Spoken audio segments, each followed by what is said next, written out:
අයබෝවන්. ඉතින් අද අපි යන්න හදන්නේ ගලේ පන්සලට. ඉතින් මට හැම මේ පේන්නේ ගලේ පන්සල. ඉතින් මේක අර කාලයකට කලින් වෛරල් වෙච්ච ගලේ පන්සල නන් නෙවෙයි. මේ අපේ පැත්තේ තියෙන ගලේ පන්සල. ඉතින් අපි ගිහින් බලමු ගලේ පන්සල.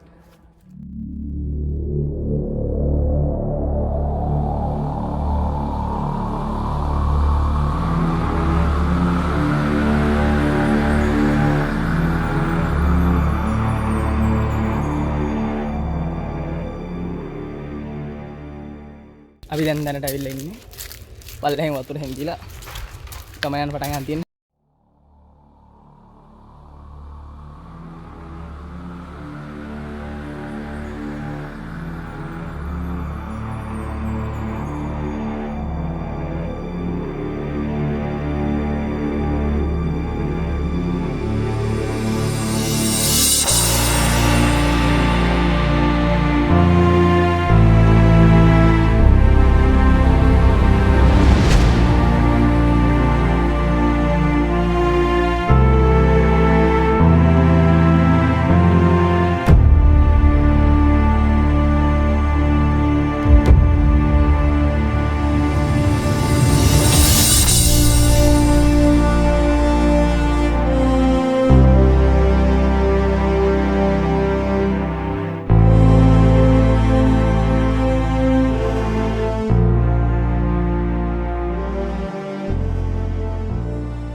ඉතින් අපි ඉස්සරහට යම් බලන්න හරි තනවනේ.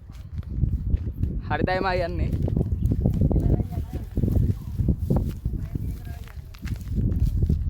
ඉතින් අපි ගලවටේ රවුමක් යන්නේ.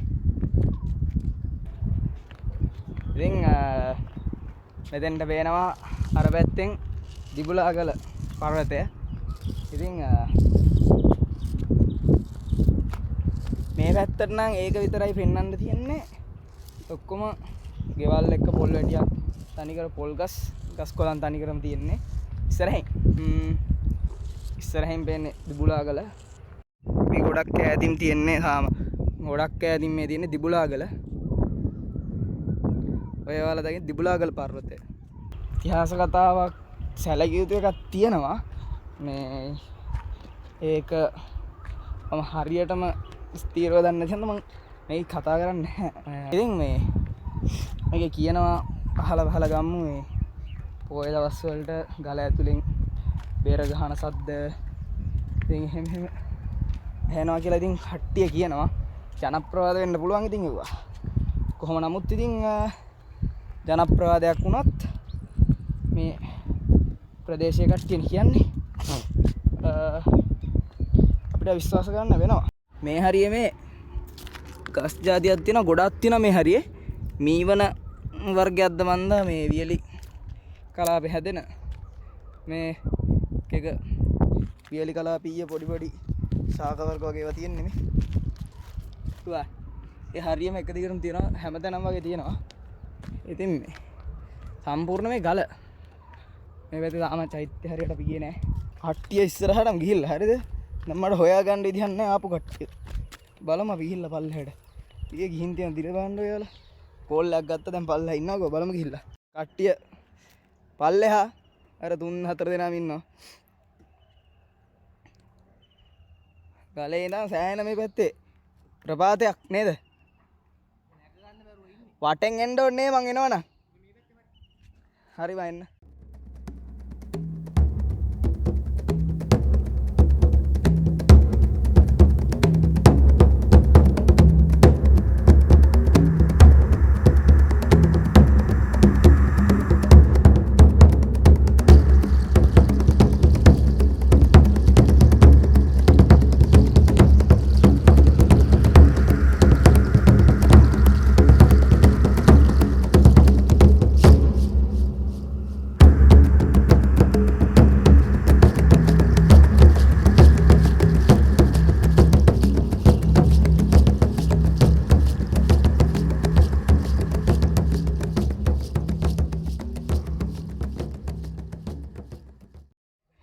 ඉතින් අපි අතන ඉඳලා මෙහෙම අයින දිගේ පාරේ මෙහෙම මෙතෙන්ට ආවා. ගොඩ ඇවිල්ලා ඉන්නේ අපි ඉස්සරහට. ඉතින් අපි ගල වටේම ගියා. දැන් චෛත්‍ය ගාවට යන්න හදන්නේ. ඉතින් කට්ටියම පහලින් එනවා. ඉතින් මයි යනවා ඉස්සරලා. ඉතින් මේ හරියට හාව වෙනවා. මේ සාක්ෂි තියෙනවා මෙතන. ඒවන්න